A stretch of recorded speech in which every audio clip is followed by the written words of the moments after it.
All right, welcome to a Couch GM live podcast. We're joined by the Mariner Mojo crew and Colton and Joe. So first off, Colton and Joe, really appreciate you taking the time tonight.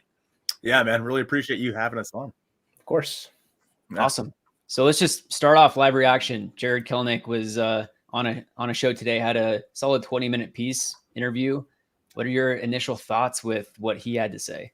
I don't necessarily. So I think a lot of people were a little more, I guess, I don't want to say aggressive with it, but they had a little bit more to say about it than I did. I mean, I don't disagree with him personally. Like the whole 54% comment, the prime Babe Ruth. Is he maybe, from my opinion, he is, I mean, he's in the clubhouse. None of us are. So we don't necessarily know how guys are actually reacting to it, where he, kind of gets to hear maybe guys were talking in the clubhouse about the prime Babe Ruth comment. The 54% comment, it's like, well, that was after the season. That was, whatever. But guys still talk. So there's got to be something there. But I think it's all just blown out of proportion. I mean, he made the comment, and we were all mad about the 54% comment too. So it's like, if we're mad about it, I'm sure they're pissed off about it too. But what are you gonna do? So the whole thing, yes, he had a problem as well. Him kicking the cooler was, obviously his own little distraction mid-season. So I don't know. The whole thing, I'm just like, in my opinion, it's just a whole lot of nothing. But Joe, what do you think? It's just interesting. Like videos that you made in the offseason leading up to the year is like Kelenic's last chance. And like I made a video like fans need to stop disrespecting Jared Kelenic because like as soon as he got injured, everyone's like, oh, thank gosh. Like now he's not going to be on the team. He's a clubhouse cancer, stuff like that. And then on Foul Territory today, I don't want to say it rekindled any of those emotions or any of those feelings that we had. But to me, it kind of signaled that yes, he's matured, but like maybe not as much as like we had all hoped in a certain sense, but also like he has no issue with like being pretty open about it as far as I'm concerned. And whether that's a level of maturity from him or like he's just a new scenery and he just kind of wants to leave that, like get that out of the way and like leave it behind him, that's totally like fine with me. I still have my Kelenic jersey up in the background because he was my guy for a while. And I don't know, it was a weird day just because I like Colton. I don't necessarily disagree with what he said, but also in the same vein, like as soon as those comments were made from Dipoto about like prime Babe Ruth, they started winning. And whether that's happenstance, it's completely out of the blue, like it's not like causation without correlation or whatever. I don't know. I see comments made about the same subjects from like guys like Paul Sewald and Cal Raleigh, and there's definitely a different air to their comments compared to what Jared was saying today. Mm-hmm. So yeah, and I mean, him being in Atlanta now with that stacked lineup, if the Braves are able to get a prime Kelenic in the bottom half of their lineup, that's just going to be insane. And he was saying that he's really excited to be teammates with Matt Olson, who slugged like 50 home runs last year. So if he can unlock something and play up to his potential, that would be insane. But yeah, I mean, you've been able to see his progression from when he first entered the big leagues to now. Even though he did kick a cooler late in the season and there's still those issues, you've seen that he really has been able to mature a decent amount. Just looking at him on the field, his reaction to certain things. But yeah, really hope he or wish him the best and hope to see where he goes. So yeah, like you said, him in the Braves lineup is going to be crazy if he figures it all out. If he's like early, like start of the season, Jared Kelenic in the Braves lineup, that team's winning. That they're breaking the record, man. 117 games. Let's see it. Ready to pencil it in. Yeah. Well, cool. To all of you tuning in, thank you for joining us. Again, this is the Mariner Mojo crew. If you're on TikTok, go join us on the YouTube Live. If you're on YouTube, make sure to subscribe to Mariner Mojo. They're getting close to 10,000 subscribers on YouTube. Wanted to bring you guys on to talk some Mariners baseball, but also to get to know you guys. And, like the tweet that I shared the other day when I had Locked On Mariners guys on, this Seattle, creators community is pretty cool and it's really growing. So wanted to have you guys on, hear your story, how you got started with Mariner Mojo. So if you guys want to take it and kind of go through your background with who you are, where you came from, how you got into sports and what that looks like. You want me to start, Joe? I mean, you created the channel, so the reign, it's all yours, buddy. All right. So first and foremost, we want to thank, Locked On and Ty and all them for saying, all those kind words about us. It's been an interesting journey because I had worked with Ty and Colby prior to all of us starting our channels. And we had written together for Soto Mojo back in the day. And it was really cool to see, because when they launched their Patreon, they launched the True to the Trident, right? No. Yeah, True to the Trident. They launched their Control the Zone. Control the Zone. Yeah. And then like the podcast was True to the Trident. I don't remember exactly what it was, but their Patreon was really cool. I subscribed to it for like the first year or so that it was around. And I was like, it's just really cool to see these guys kind of, get into this medium. And for Joe and I specifically, we had both made YouTube channels before. I had tried making a million different YouTube channels that none of them really stuck. There was never something that I was super passionate about. The one that did the best, you ready for this? I made a Call of Duty Zombies YouTube channel. There you go. It had like gamer. War days? No. This was like Black or not even Black, like Cold War, like more recent, right? Yeah. Okay. And then Joe was doing Rocket League and Pokemon. Okay. We both had a couple thousand subs on our channels. We were making a little bit of money here and there, but it's just we weren't really that passionate about it. And so towards the end of 2022, it was August of 2022, the Mariners were in the playoff hunt, and I was like, God, I just want to talk about the Seattle Mariners in some way, shape, or form. And I didn't really have a way to do that anymore. And I'm like, you know what? I'm just going to make a YouTube video. And the first one I made was about Jesse Winker. I called it the Seattle Mariners Missing Wink. All right. That's what I called it. Like the missing link. It was so cringy, but I made it, and then had a lot of fun doing it. It wasn't the greatest video of all time, but then a few days later, I had made a video about, it was a game in Los Angeles against the Angels, where the Angels made like 5 errors in the inning. Like there was like a throwing error and just terrible. Game. Yeah. You remember that game? Yeah. And then the way the game ended was like Joe Adell, like half swung, got hit in the wrist, but it was a called strike 3. And it was this whole thing. So I made a video about that. It blew up. It got like 200 something thousand views. It did really well. And Joe had been subscribed to what that channel had used to be. It used to be a Yu-Gi-Oh card opening channel. True story. And then I'm laying it all out on the line, Joe. Yeah. Yu-Gi-Oh card opening channel. Then I made like something about baseball analytics channel. And finally that. So then he's like, what the heck is this? And yeah, that's kind of what launched us into it. Joe, tell him a little bit about your way in, if you will. My origins. Your origins. Okay. So I will say I noticed the first video. I noticed the missing wink video. I didn't hop on after the big pop off. Okay. It wasn't like I'm just there to, ride the train, but I noticed the first couple, and like Colton and I, we've been best friends since we were like in 6th grade. And I'm going to claim that I got you more into baseball. Mm-hmm. I'm gonna make that claim. I'd always been a big sports guy growing up, and we played baseball together, but Colton wasn't super into just like watching baseball, like super hardcore. He was more of like a casual guy up until like the end of middle school. And then we did like a fantasy baseball draft. And then after that, it just snowballed, and we've just been, locked in ever since. And for the channel itself, I was making, like Colton was saying, I was doing Rocket League and Pokemon for a while as more of like my own creative thing. And then I transitioned to more of like a news reporting style channel about Rocket League esports. And so I was kind of doing like a sports coverage channel, just it was about Rocket League. So it's a little bit different than what we're doing now, obviously. But I was always super into like SportsCenter, ESPN, like news reporting, journalism, stuff like that.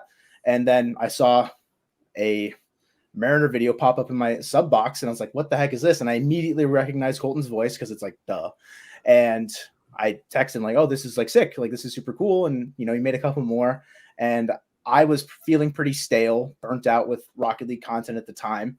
And so, it was after the big video where I asked him if I wanted to join, but I had been aware of the channel beforehand. Okay. And so the first thing that I made was a video breaking down Luis Castillo, the acquisition of Luis Castillo. That was my like introduction solo to the channel. There was a video that we did together about September call-ups last year, or not last year. Oh, it's been a long time. 2 years ago at this point. And that was kind of like my soft launch on the channel. And ever since then, we just kind of have been going back and forth, making videos. We started the podcast. We do live streams, just everything in between. We've just been kind of hammering away at for a year and a half now. So it's only been since mid 2022. Yep. Mm-hmm. Mid 2022 is when we started the channel. Yep. Yeah, that's wild. And now you guys are, pumping out content left and right. Do you guys, is it your goal to put out a video a day? No, not necessarily. It just depends on the amount, like, what's going on. Like, if there's a lot going on, then sure. I mean, we do 2 podcasts a week, so that takes up 2 days. And then in season, we'll pump out a few more videos just because, there's actually stuff happening. Yeah. Right now, we're probably doing the 2, maybe like 4 videos a week. We're doing 2 podcasts and then like an extra edited, kind of highly edited video here, an extra highly edited video there. Every now and again, Joe gets on and makes a short or something. Yeah, shorts merchant, big shorts merchant Joe, and then then the live stream as well. So at least 3 days a week we have like scheduled things, and then it's just kind of sprinkling in the edited videos here and there right now, just for whatever there is to talk about. Yeah, awesome. So how did you come up with the name Mariner Mojo and like branding and all that stuff? All right, we're really getting into the deep lore, Connor. Okay, so here's how it goes. So I was sitting here. Back in the day, I had made a Facebook, like back when Facebook pages were all the rage. And I was talking about the Mariners, and I just really like the idea of making it like 2 of the same letters to start the word, Mariner Mojo, right? Yeah. And on Facebook, I made Mariners Marks. I don't really know what that means, but that's where I was on there. I was typing out. Oh, and then I also had one called MLB News at one point. And so I'm like trying to think, I'm racking my brain. Mariner Mark. Do I want to do Mariners Marks? No. Mariners what? And then my time when I wrote for Soto Mojo back in the day, I'm like, okay, Soto Mojo, it has some deep lore with the team. Okay, Mariner Mojo. I didn't put the S at the end. I just thought it sounded weird. And everyone always still calls us Mariners Mojo. It happens. But Joe questioned me about it. And I was like, I don't know. The first thing I asked him, like, why no S on the end of Mariners Mojo? But and the original art for the channel art, let me tell you, my graphic design is very clearly my passion. I just really put my heart and soul into it. It was like two different Mariner logos over each other, kind of how it is now, but I am terrible at it. And so there was like a square in the corner that just stuck out, and it was ugly, man. And then finally we had gone on to Fiverr, and they made something for us. We didn't realize when they made it for us that they actually had put Coors Field in the background of our banner. We didn't realize that at first. And then Joe brought it up. I was like, oh my gosh. I didn't even bring it up. Someone commented because we posted that's what it was. I think we made like a community tab post, like new branding, whatever. And then someone's like, yeah, it'd be really cool, but that's Coors Field. And we had no idea like when we received it. And so I think we went on with that for a month because I hadn't had the time to try and fix it. I'm the more graphically design person inclined. I do the majority of the graphics if there's time to do them. And so I had to just kind of remove the original, like that's still the original branding that we got from Fiverr. It's just I had to remove it and put it on to T-Mobile. And I tried to keep a similar like blue vibe, like a hue on it.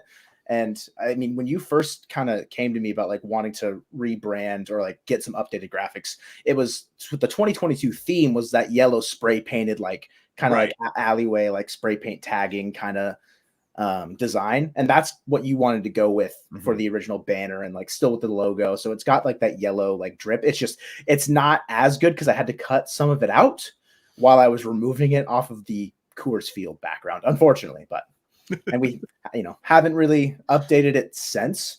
I've made a couple different like badges for like stream badges and different like things over like for layout purposes or whatever, just like having a corner or something like that along the way. But yeah, it's been basically the same logo since like what, like I don't know. It was we did March. It was right before the 2023 season. Yeah.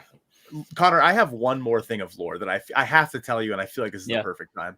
So for the All-Star game, okay, I was walking in through the gates, center field gates, and there was a guy there. I don't know who he was. He was wearing a Stitch God jersey. He had like a big fancy camera, and he sees me. He's like, "Oh my gosh, you're the guy from YouTube!" And he's like filming me and whatnot. I'm like, "Hey man, how's it going?" He's like, "Yeah, you're Couch GM, right?" I'm like, "Close." That's awesome. It was the funniest thing. I was like, "You're close." Yeah, that's hilarious. I am on YouTube. Yeah, so I mean, he knew what he was talking about. That's awesome. I'm always super interested to hear like the behind the scenes. So what's your process like as far as collaborating on getting info and figuring out what kind of videos you're going to make and topics and all that? Do you guys share it back and forth, and it's like, hey, you go for it this time, because I see that one of you guys will make a video and then another will make a video. So what does that all look like? Joe? It just kind of depends, like how we're feeling that week. Like I felt inspired to make a video that was similar to the one we made last offseason, just like ranking the Mariners against the AL West, like every single position, like how they stack up against the rest of the AL West at that position. And I just felt inclined to make it the other night. So I just kind of started throwing it all together and put it out. Was that Tuesday morning? Yeah. Or Tuesday afternoon at 12. And I texted Colton about it that night, like, hey, I'm doing this, send. So like we communicate about if we're making something, so we don't like double upload, because that would be a problem. But normally it's like if something happens, like for the Mitch Garver thing, I was about to have, because it was on Christmas Eve, I was about to have guests over. As within like 5 minutes of the trade happening, they were going to be arriving. So I just had to make a short really quick. And I was like, hey, Colton, can you make the big video? And he was getting off work about like a half hour, 45 minutes after that. So when big news happens, if one of us is available, just kind of go straight to it. Like I was out doing groceries.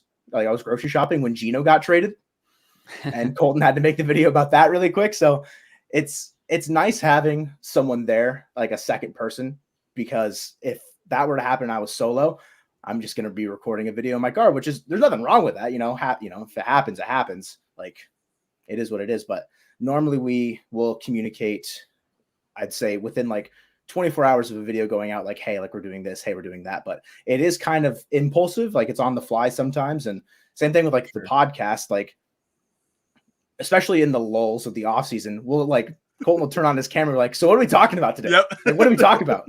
And we're trying to like put stuff together, like trying to like get ideas flowing. And we had like a living document, like in a shared Google Drive, where we type it out every week. And with nothing really like happening super frequently this offseason, it's been very infrequent, hit or miss. We just kind of have gone like on the fly. Like when we hop in the call, we're like, okay, this is what we're going to do. And we'll go from there. And hopefully we get to about 25 to 30 minutes. That's kind of our range we like to stay in for the podcast. And we used to do a bit more like together videos that were highly edited. Definitely can get back to that more. It's just the time with things, like I'm still in school, so I've got school going on, and like we both have work. So there's just like sometimes the schedules don't line up. So when we do have time together, it's normally for the podcast, and then like some members only content we've been recording more so recently that we've trying to get more involved with heading into 2024. So yeah. And anything you want to add on? Having, like Joe said, having that other person, it just makes it so much better. And we've known each other, like he said, since 6th grade. So we kind of know how to play off each other's strengths and like how the other person's going to react to what we're, I say a joke, I know Joe's going to get it like immediately, whereas most people might not, but Joe will get it. Or like I'm talking about something, I have a feeling we know when to kind of bounce off of each other, different ideas and whatnot. For the most part, every now and again during the podcast, if you guys ever become members on the podcast, you'll see the blooper reels. Sometimes we just mess everything up, but and we're lucky that we have not double uploaded something, because sometimes we just make stuff and we just throw it up. We're like, hey, like that day, hey, in 10 minutes this video is going live. I spent 3 hours editing it, good luck. Yeah, right. Like, so yeah, that'd be because both of you spend like 3 hours making a video on the same thing, and then it's just a nightmare situation. What do we do? Yeah, and it's definitely one of those things where when there's breaking news, it's like that a video is going to take a few hours to make. So it's like, all right, am I going to sit down and commit the time to bust this video out, or do I just do a little green screen TikTok with a article in the background and like you mentioned with the short for breaking news? So it's always finding that balance. And then what do you guys do for your careers, if you don't mind me asking, kind of what you do when you're not working on the channel? Career is a strong term. I just work in a grocery store. I'm the furniture guy at a grocery store. So yeah, I definitely I wouldn't necessarily call it a career, but I was able, after starting the channel, I was able to go down in hours. So I would have more time to do, this, and less time. I wouldn't have to be there so much. So that's been nice. But overall, yeah, this is kind of my main focus, is growing this as best as we can. But I still have the other, so I'll call it my side gig, at the store to give me some of that supplemental income. And I am a supervisor at Starbucks. I've been with the company for 8 years, going on in February, I'll be there 8 years. So finishing up school through ASU Online, which Starbucks pays for. So that'll be kind of that. I'm not sure career-wise afterwards. My degree is in like online marketing. And so hopefully there's something out there that I can kind of get involved with post-graduation. But with my tenure at Starbucks, the wage that I have, maybe I won't be able to get entry level with my like degree job that would be equal to it. I'm not certain with like how the market will look, but that's kind of where I'm heading post Starbucks and post graduation. But as for right now, I am making lattes. Awesome. Were you at the one that Ty France and JP were at? I know. So I'm in California actually, but okay. I'm sure I have been to the one that Ty and JP were at though. Yeah. Awesome. Well, yeah, I mean, so getting into a bit of like, is there a most memorable moment that you guys have with the channel so far, or a moment towards like, hey, this is pretty cool what we're doing? Was it that second video that you made with the Angels towards like, this is kind of blowing up? That was definitely the one that like I was like, whoa, like because like I said, I've done YouTube before. I've never had a video go that crazy. Like I had on the old Call of Duty Zombies channel, I think my most was like 64K or something like that, and that was like one video over like the 2-3 years I had done it. But yeah, that Angels video was absolutely insane. Another one is we were doing shorts quite a bit last off season, and then we did one about Ken Griffey Jr.'s first and last hit. And that one, I think, is probably getting close to 700K now. It's at 655. Jeez, so that was pretty cool. But I don't know. I mean, it's just like, honestly, it's just the community. We've met. I think the thing that we think is the coolest is like Joe and I went to a game together last year, and we just had people coming up to us, and talking to us. And it was just such a surreal experience. Like we had a whole Mariner Mojo get together out in the J-Rod squad. And, some people came and sat with us out there and we were hanging out with them, but then other people that we would see just around the stadium, it's like, that's one of those moments, where you walk around the stadium.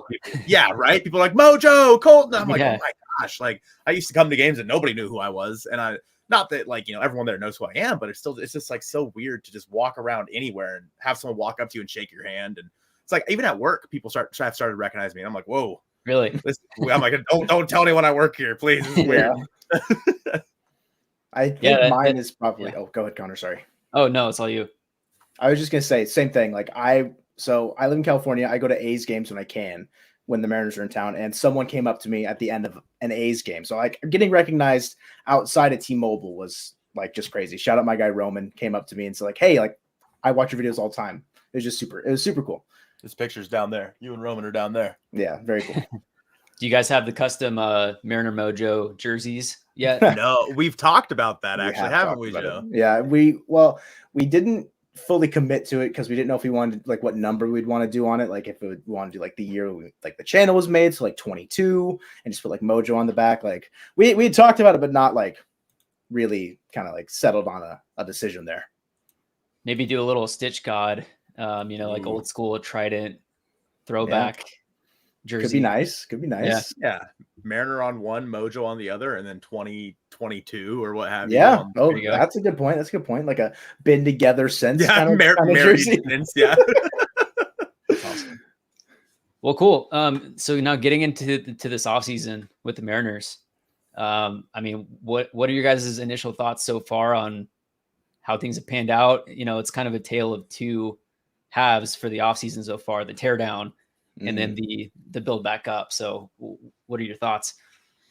Yeah, the start to this offseason, and I mean, I think starting with the Geno trade, it really just, man, that just took all the wind out of my sails. I'm usually a pretty positive person when it comes to the Seattle Mariners and like where things are going, but that just like it tanked me, man. And then with the Kelenic trade coming like a week or so after that, I was like, oh my gosh, like what are they doing? And now, obviously, as Joe Doyle would say, cake half baked or whatever, fully baked the cake or whatever it was he said. And was it Joe Doyle? Yeah, it was Joe Doyle, right, so. Joe? Yeah, I don't know. But yeah, like so, I was pretty negative.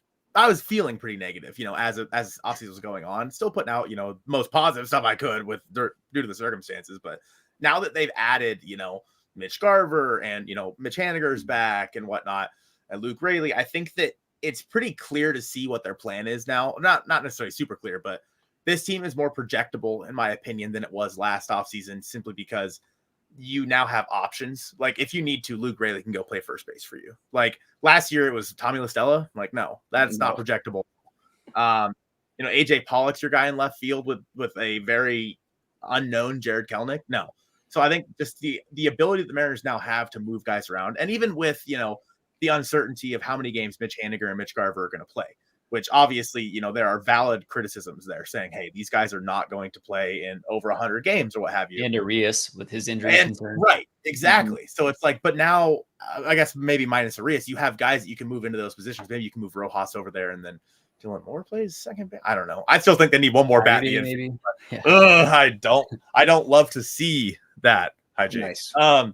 Yeah, it's I don't know. I personally think that this team is one bat away from being better than it was at the end of 2023. I already think that this team is better today than it was opening day of 2023. The opening day roster was terrible.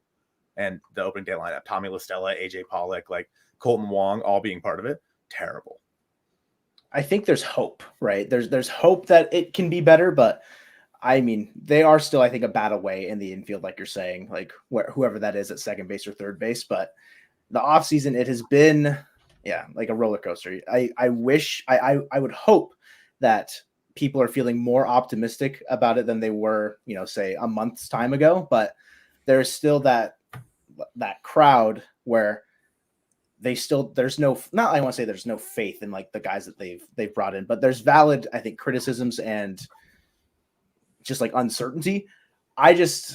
For me, if I'm going to root for the team, I don't want to have those uncertainties. So I just completely just omit them from my brain, which could be, very irresponsible on my part as a fan, but why not? Why can't Mitch Garver play in 120, 130 games? Why can't Mitch Haniger give us 100 games? Like, why not? And, until that proves me, wrong, which I think there's a high probability that it could, then, I can eat my own foot. But until then, I'm rooting hard. Yeah. I mean, I feel like with Mariners, being a Mariners fan, there's really two types. There's the pessimists and then the optimists. And I'm always an optimist, kind of like you are, Joe, to where it's like, okay, this doesn't look good and it doesn't feel good necessarily, but the deeper I dig into this, with like Mitch Garver, pretty much all of his injuries in the past were due to the fact that he was playing the catching position, aside from one. Mitch Haniger, he had the flukiest of injuries throughout his time in Seattle, and he had a 3,900 season in 2021, I believe. Yep. There's all these reasons to why this could be a solid team, but it's like, this is the 5-year period, the 3 to 5 year period to where they have this core. You need to go all in and do all that you can to be a true contender instead of just playing for the wild card. But yeah, so I mean, what move this offseason, I guess, what are your thoughts on the Robbie Ray trade? Because I'm kind of surprised that, the Giants were willing to take on Robbie Ray's contract after this injury and, getting back Haniger. What are you guys' thoughts on that? Yeah, I think that trade, it really surprised me because I Ty Dan Gonzalez, for example, he had posted, hey, we're waiting to record the podcast. Joe and I were both at work. I was at work. Joe, you were at work too, right? I was at work. Yes. We were both at work, and I saw that tweet. And I'm like, oh goodness. Like, I don't know if that's a good thing or a bad thing. And then I saw what the deal was, and it was Robbie Ray for Mitch and obviously Anthony DeSclafani. And I'm like at work trying to scroll through the contract details and all these things. And I'm like, so I don't know. I think that overall the trade itself fills some holes for both teams. The Giants potentially get a Cy Young contender, potentially, whereas the Mariners get, a guy who can play right field, hopefully, ideally, and a guy who can be a swingman in Anthony DeSclafani. And if you need him to be your number 5, it's not the worst. Like, he's not the worst guy in the world to be your number 5. And basically, if you're just thinking DeSclafani and Robbie Ray, well, one of them is going to pitch at the start of this year. The other one's not. So, like, right there, Anthony DeSclafani is more valuable than Robbie Ray. And the Mariners shed some payroll in the 2025 contract. So if they want to do a backloaded contract somewhere along the rest of the offseason, they can. I'm not saying they will.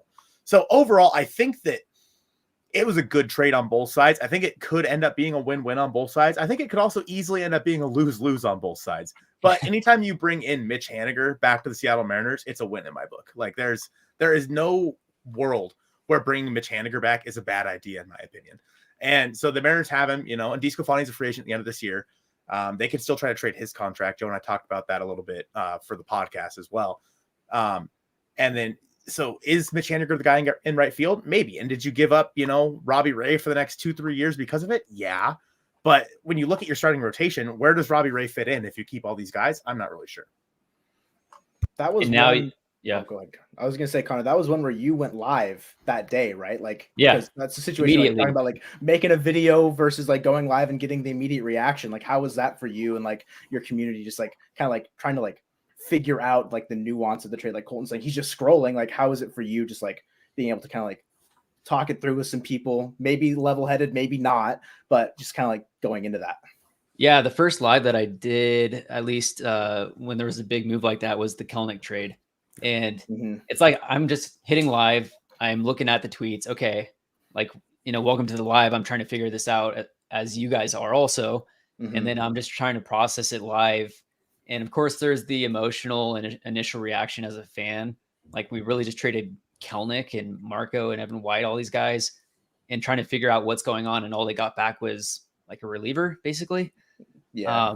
And then the Robbie Ray trade. Yeah, I went live for that one. And initially, I had negative thoughts on the Robbie Ray trade, but then the more you think about it, the more you look into it, they took on his entire contract, all these different things. It starts to make more sense, but it's definitely fun to go live, to be able to live react with people that are followers of you also, and to be able to connect and like kind of share that time is pretty cool. But yeah, it's definitely like, you have to let yourself be emotional for a second. And then I'm definitely an analytical guy, to where I dig into the details and try to figure out what the 4D chess move is, when other teams are playing checkers.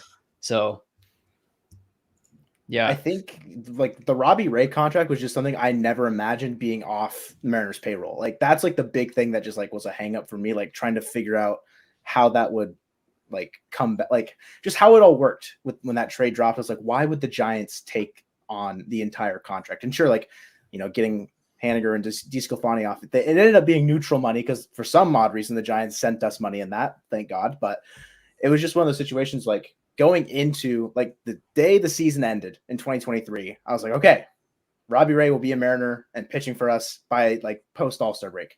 Never in a million years would I have like thought that trading Robbie Ray would be on the offseason bingo card at any point. Right. And it's like, that's where you get into the ideas of, do we actually trade Luis Castillo? But then it's like Robbie, because you don't think that they were going to be able to trade Robbie Ray with his injury and his contract and all those things. So the fact that they were able to offload that, assuming that they go out and spend that money that they saved, it could potentially be a good move. Yeah. Keyword is potentially there. Yeah. As if they actually go out and do something with it. And thank you to John for the super chat here. He says, I think we have to be realistic. We're an 85 win if we're healthy, but I think that we need to be honest. There's no way everyone we've acquired makes it an entire season. This team isn't better than third. There's definitely truth to that, because all these guys do have the legit injury concerns. But that's where it's like, the offseason's not over yet. There's still free agents out there. There's still room for moves to happen. So many still. It's weird. It's weird that we're this deep and there's still like premier guys like out on the market. Yeah. Who do you guys think realistically the Mariners might go after as a free agent? Yeah, if any. Goodness, that's a tough question. I like Donovan Solano. That was a guy that I included in a video I think I made earlier on in the offseason about like different position profiles, like where the Mariners could upgrade, and given like 3 different options, or like 4 or 5 different options for guys like in different tiers. And Donovan Solano, he's not a sexy pick by any means. He's just going to go out there and maybe hit 280 for you and fill in a spot at first, second, or third. He's not going to hit for a ton of power. It's not great by any means, but if they don't find a trade that they like for, say, like Jorge Polanco or some other infield upgrade there, I would say Donovan Solano is more valuable to you than, say, Sam Haggerty could be, but that's in like the same vein of like saying like Whit Merrifield probably. Mhm. It's just where we see the Mariners actually going. Like I don't see them going after Matt Chapman. So like taking a step down, who's the next guy there? And I liked Solano's profile when I went over it like a while ago. Yeah, I think that when I'm looking at the free agents that are left, I mean, a lot of guys don't really make sense anymore. The Justin Turners, in my opinion, the JD Martinez's, Jorge Soler doesn't make sense anymore, in my opinion, unless you really like the idea of playing him in the outfield. But that just adds to guys getting hurt because he always gets hurt when he's playing in the outfield all the time. So it's tough to say that like who it could really be. I think Brandon Belt could make some sense, but the strikeout right there, Is he retiring? Is he? I don't know. I could just be spreading rumors. You're just breaking news right now. Well, Brandon Belt's retiring. As as a closeted Giants fan, all right, Brandon Belt has always held a near and dear place in my heart. So that's fair. Yeah, Merrifield, like Pikachu said, Merrifield I think would be, it's a good fit. I think that his like an addition of him, putting him at second base on an almost everyday basis, and then putting Rojas and Urias at third does make a lot of sense in my opinion, because I would prefer, and I think a lot of people would, Rojas and Urias as a platoon. Merrifield is the guy you put at the bottom of your lineup, and he's going to give you decent production down there. So I don't really know. I guess I'll go Merrifield just because I guess like I don't really have a really good feel for who it could be.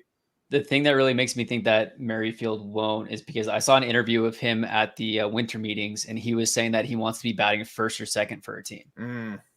Why? Yeah, which is like, I guess not why, it's his own personal preference, but like what team's going to bat Whit Merrifield first or second? Like, is he signing in Oakland? Exactly. I was like, I don't know where he's going to be going for that. That is a stretch. And then Mariners Access comments, Justin Turner makes so much sense. I mean, if Justin Turner has some time left in the field at third base, that could be a good fit.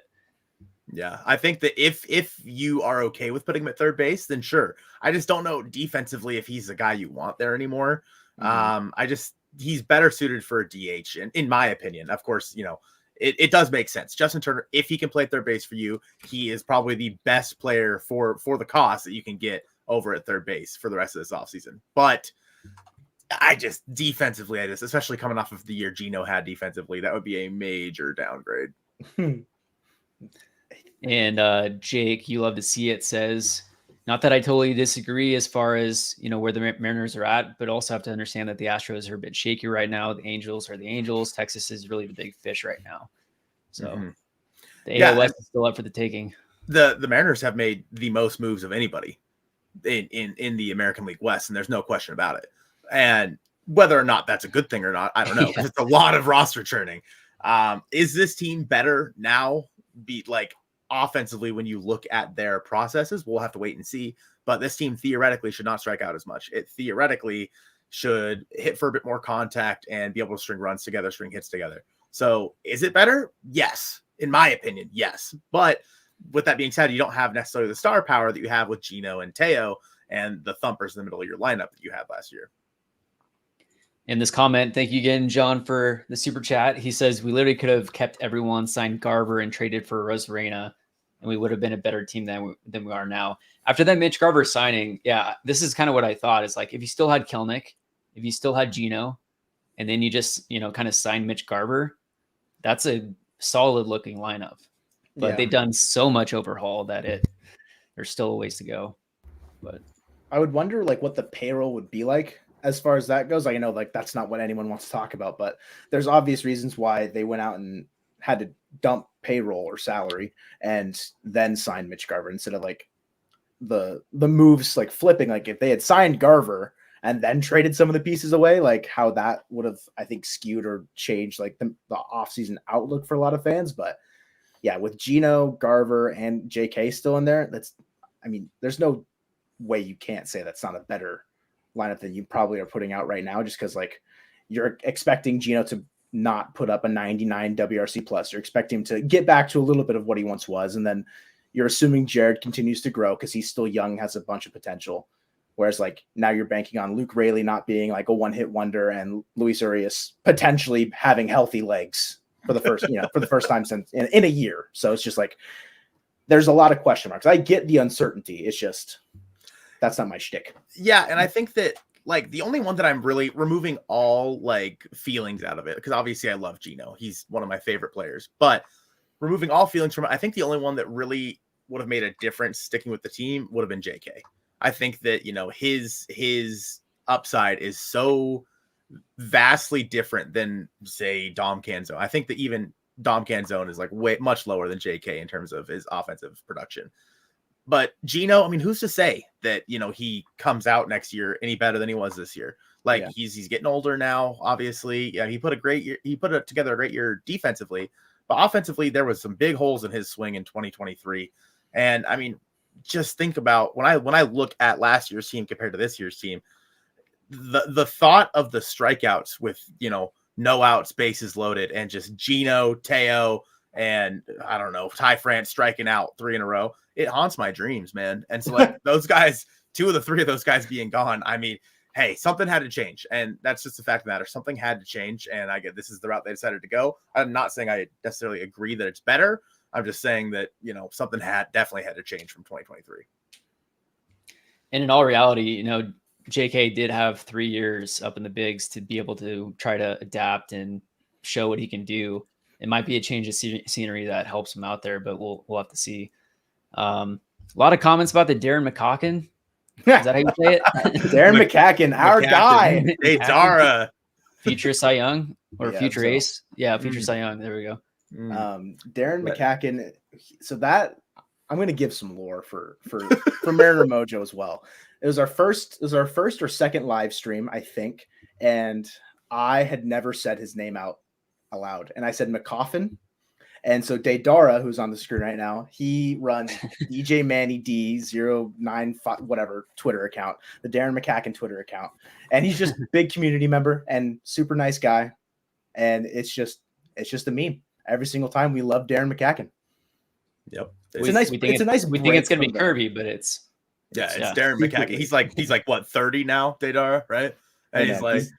But he has the most strikeouts in Rainier's history, I believe. So I mean, hey, you know, someone had to have it, and it's our guy Darren Scott McCacken. That's awesome. It's just a nice like break from some of the pessimism. Sometimes you're just scrolling through some comments, and then you see Darren Scott McCacken pop up, and it's like nice. Yeah, there's some other ones here. There we go. Let's go. Let's go. We've derailed. Carlos Santana. What are you guys' let me see. Let me pull it back up. Carlos comes back. All right, so let's give some more lore here. More context. The rumor about the idea of Carlos Santana coming back came out the day before the the Mitch Haniger and Luke Raley trades. And I had made a video that night, the night of the rumor. And I was going to go out the next day at 12. Well, the trade for Mitch Haniger happened at 11:45. So I'm like, oh, gotta stop that video. And I went home on my lunch that day from work and recorded just as quick of a video as I could.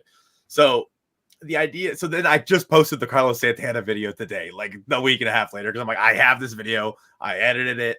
I'm going to put it out. Why not? The reception has been great. Yeah. Sometimes it's better not to just put any video out. I'm like, sorry. I think that Santana coming back does make sense a little bit. You can put him at first base. I think if he's willing to take a bench role, it makes sense. I'd rather have him than Sam Haggerty when you already have guys like Urias and Rojas and Dylan Moore on your team.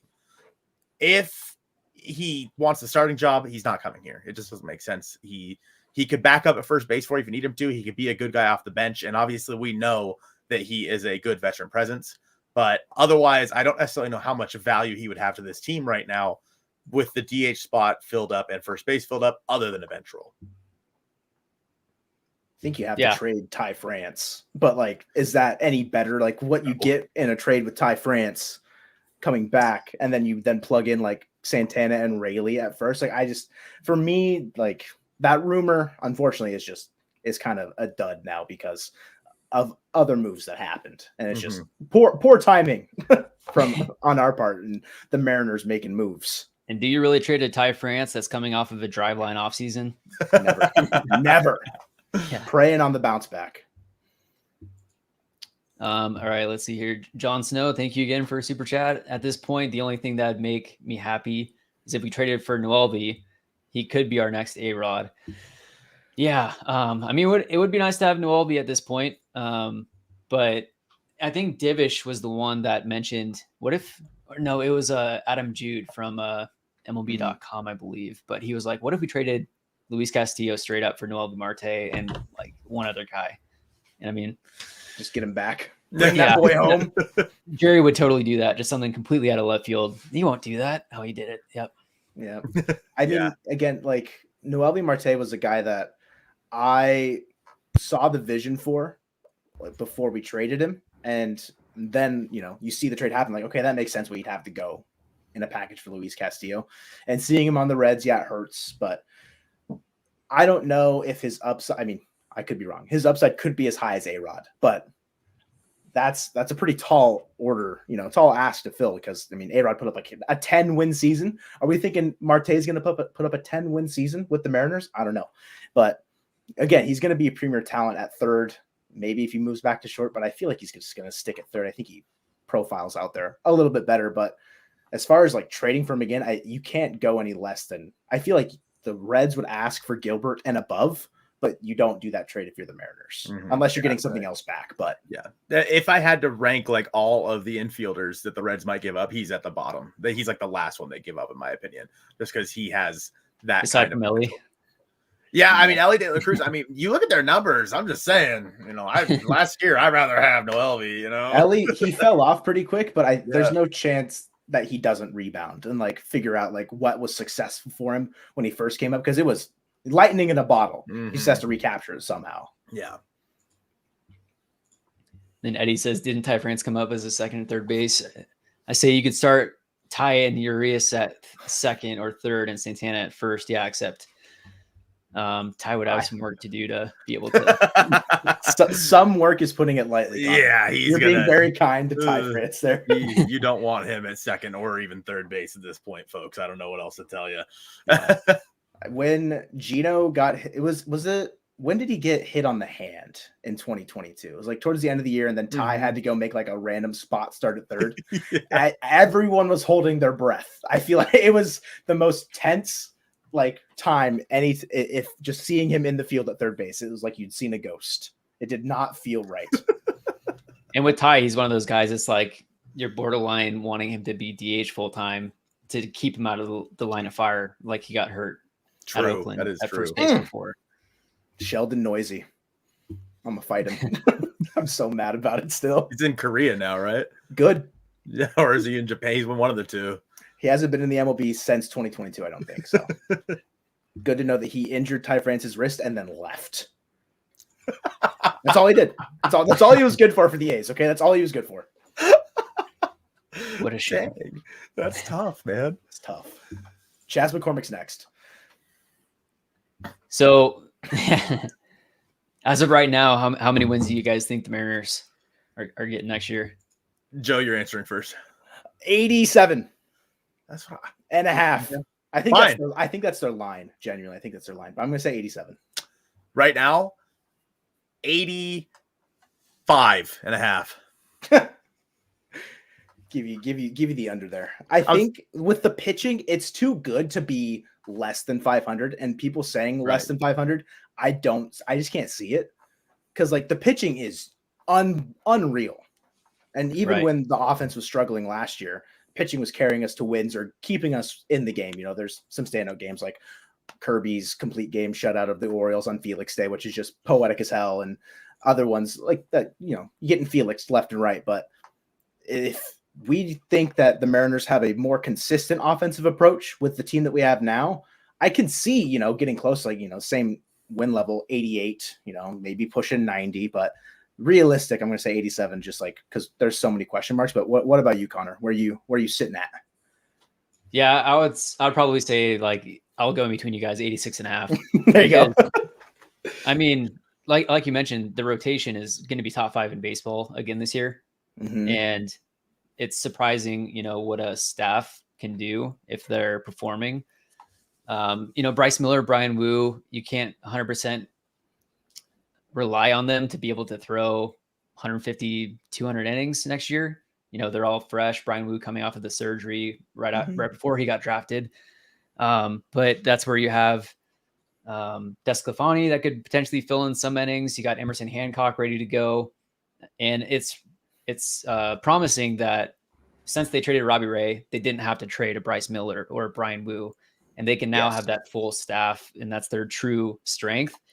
And I mean, look at the lineup. I would call it 1 through 5 or 6. Looks pretty solid now, in my opinion.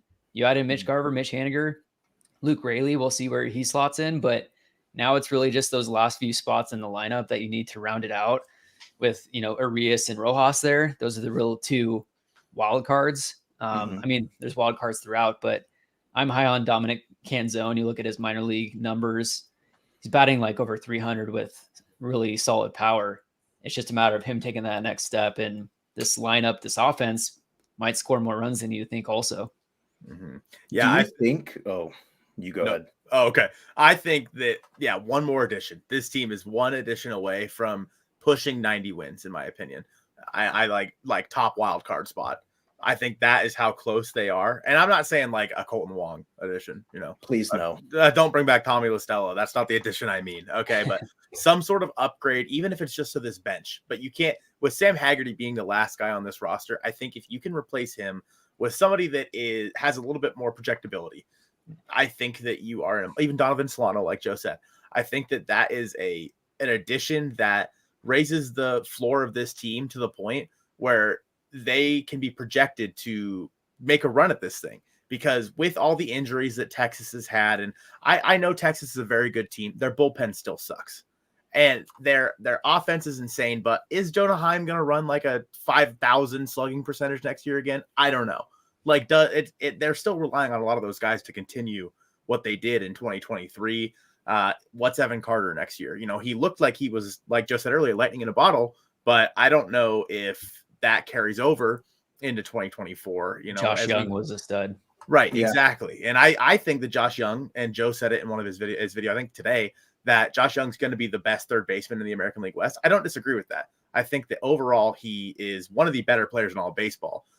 But you look at some of the guys on that team, and I just don't know if they can truly replicate what they did in 2023.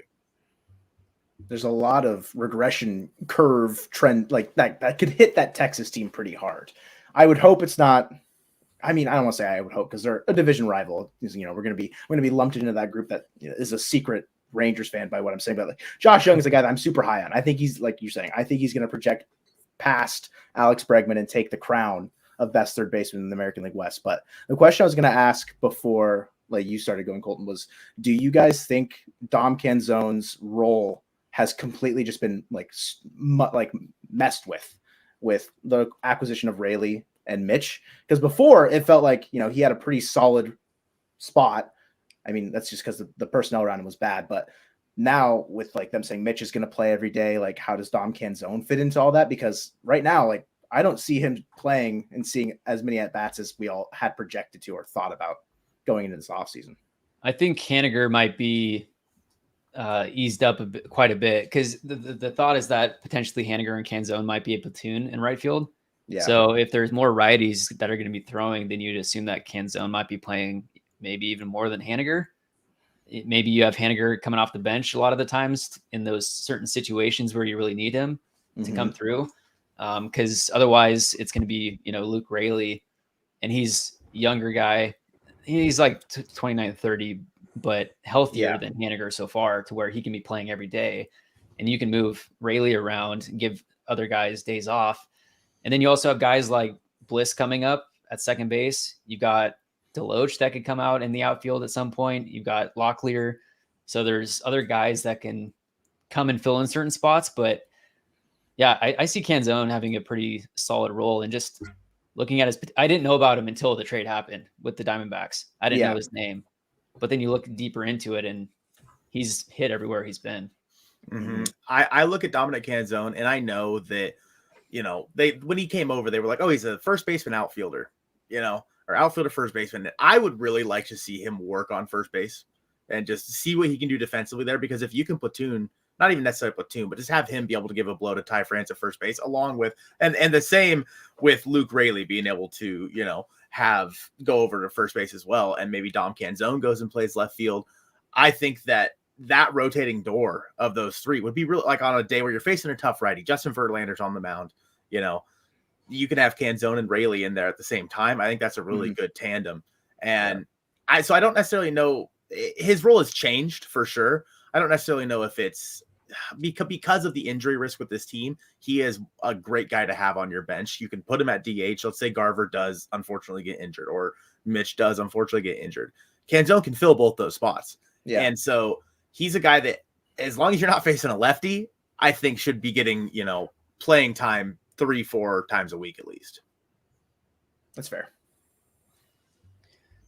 Which minor leaguer do you guys think is going to come up and have the biggest impact on the lineup in 2024 specifically? Yeah. I mean, I feel like the cop-out answer is Ryan Bliss. I feel like that's just like the easy one. I really do like the idea of Locklear coming up next year, just because, I mean, who knows what the situation will be. Gosh, I wish there was like a sneaky pick, you know, that we could just throw in there. But like Zach DeLoach, you know, I don't know. Isaiah Guillem, he's going to come up. Who? Guillem? I don't even know how to say it. He's an outfielder. Yeah. He's just going to show up, be awful defensively, or maybe he's really good defensively. I don't even remember. He's just going to show up and just hit nukes for a month. You know, why not? Why not? I think the easy answer is Bliss, just because like there's so much concern around Rojas and Urias, like how they all fit together. Because I feel like it's just a similar situation with Cabby. We're just well more aware of it because Ryan Bliss is a guy that is, I think, a little bit more notable in terms of like the prospect prowess there. So I think, I mean, again, easy answer, Bliss. Am I allowed to say Prelander Baroa? But no, you said the lineup. Yeah, I'm gonna roll with Bliss. Call it a day. It is lame. What, you want me to say Jonathan Class A? I was hell bent on trading him. Now I'm gonna say he's gonna be the biggest producer from the minors. He's gonna come up and steal 50 bags for us. There you go. Let's see you turn a new leaf. All right. Yeah. I mean, Prelander's nasty. So if he can come up and manage his walks, he could be a solid contributor out of the bullpen. I'll also say Harry Ford. I mean, that's like that's not very realistic. But, I mean, you see what he did in the World Baseball Classic last year. And, you know, we have 3 catchers now with Cal Raleigh, Zavala, and then you got Mitch Garver, who hopefully never catches. But keep him away from the gear. But, you know, Harry Ford coming up, he could be a wild card contributor, but not likely. Yeah, I almost hope that doesn't happen, just because I feel like he'd be rushed, kind of like Mike Zunino. You know what I mean? Like, he was someone that really needed some more time down the minor. Same with Dustin Ackley and whatnot, and all these guys, you know, getting thrown through the lineup or thrown into the lineup after the first couple of years. I think that Harry Ford has a good chance in 2025 to see a late season call up. But yeah, I want him to finish developing, because I think that he can be one of the best catchers in baseball if he continues on this path that he's been on. He didn't have the best year last year down in Everett, but still, downs. Yeah. Nonetheless, the potential with him is sky high. I love this idea, Ian. The Mariners got to do a promotion at T-Mobile with Chipotle on the nights that Bryce Miller pitches. Free tacos if he gets 8 Ks or more. I love that. Love that idea. Jake is going to be a big fan of that one too. You know, as see it. Joe and I, as large gentlemen. Okay. You know, yeah, I'm lumping you into it. All right, whatever. Chipotle goes hard, and in stadium Chipotle, let me tell you, be so good. Heck yeah, I'm all about it. And then Ricky says these comments go back to back, but Mariners going to have platoons in left field, right field, third base, and second base. Didn't we learn last year platoons aren't a guarantee if players don't have a history of doing it? Yes. And then also Stu says the world will not know peace until the Mariners are platoonless. So maybe at some point we'll see that. Yeah, I think it's tough just because, you know, matchups. I mean, there are numbers to support matchups. I mean, they're there. And last year, I don't think the idea was for them to be a full-on platoon. Colton Wong became a platoon out of necessity because he had to be, because he was just that bad. So I don't know. And like, I mean, like I said, you're running Tommy LaStella out there at DH. Really, last year, the platoons weren't necessarily the problem. You were forced into a platoon at second base because of the problems with Colton Wong. And then it was originally just going to be Pollock and Kelnick over there as a platoon. And hey, that, you know, went by the wayside when Kelnick started to produce. AJ Pollock was hardly ever playing. And it was actually kind of surprising to see him not play at all. So I don't know. I mean, the platoons in 2023 or 2024, I mean, what are we looking at? We're looking at maybe Urias and Rojas, and then maybe Mitch and Canzone. But overall, the guys that you have right now are slated in to basically play every night, in my opinion. I think maybe Dylan Moore at second base with Rojas maybe would be their plan, and I assumed that was their plan with Wong last year, would be to have Dylan Moore be the weak side platoon there, but he was injured at the beginning of the year, so didn't really have like a solid backup there to start the year, and then Wong just completely fell apart. So it's just, I don't know. The platoon word is a very scary word in the Mariners community, and I understand the fear around it. It's just, I agree with what you're saying, Colton. There's statistics that will back it up, but those same statistics are the ones that like the Ham Swaggerty group will use to say that he needs to be in the lineup every day, kind of a vibe. So it's just, there's a little bit of give and take. There's the angel and the devil for the platoons for me. I'm sure you guys have seen the graphic this offseason where it's the bowl of cereal and it's like, oops, all utility players. Also, oops, all salary dumps. Yeah, that's what it felt like at the start of the year. All reclamation reliever projects the last week and a half. Just anybody that they can pick up, they're just going to go nab. Let's see here. Going through any other comments that we got here. Any other thoughts that you guys have on the state of the Mariners, their 2024 season? Hot take. The Mariners are one game out of the division again, but take the top wild card spot in 2024. With 86 wins or 85 wins. Well, that was where they're at right now. When they go out and add Joseph, all right, then they add Bellinger. Then they add Bellinger, all right. Then they're. I forgot to think. I forgot the forward thinking process there. A hot take, huh? I mean, I said it, and I just want Dom Canzone to become an everyday player. Like, that was my resolution for him. And I don't know if it's a hot take, but Connor, you're high on him. I would love if Dom Canzone just figures out how to dial in what he was doing in the minors and do that in the majors and take over one of the spots in the outfield to allow more depth on this roster. Because if he steps up, the lineup and overall production on this team gets deeper 1 through 9 immensely. Absolutely. So, I mean, he's got Dom Canzone. Yeah, you saw the light tower power that he had in that Orioles series. That first home run that he hit for the Mariners, the bat flip. It's just a matter of if he can sustain that for a season. So, Stu Distin says Julio 40-40 season. That's probably happening. Why That's not? Guy Stu.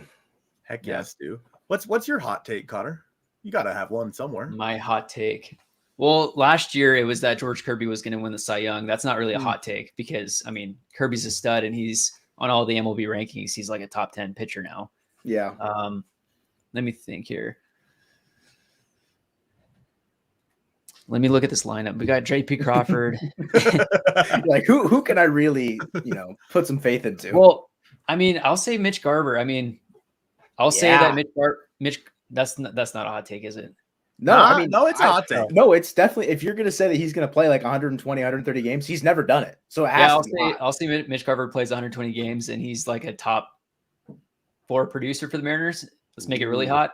Yeah. Because JP Crawford, he led the American League walks. We'll see if he could do that again. That'd be amazing. Obviously, Julio is going to be the best player on the team. But Mitch Garver, if he can stay healthy, he's right up there, top 3 potential guys. And the video that I made on Mitch Garver, he's been like the best fastball hitter since the start of 2019, excluding the 2020 season. So like the and run that's above value Aaron Judge. What was that? Like I get like the run value, right, on Savant. Yeah, and that's above like Yordan Alvarez, Aaron Judge, all these guys.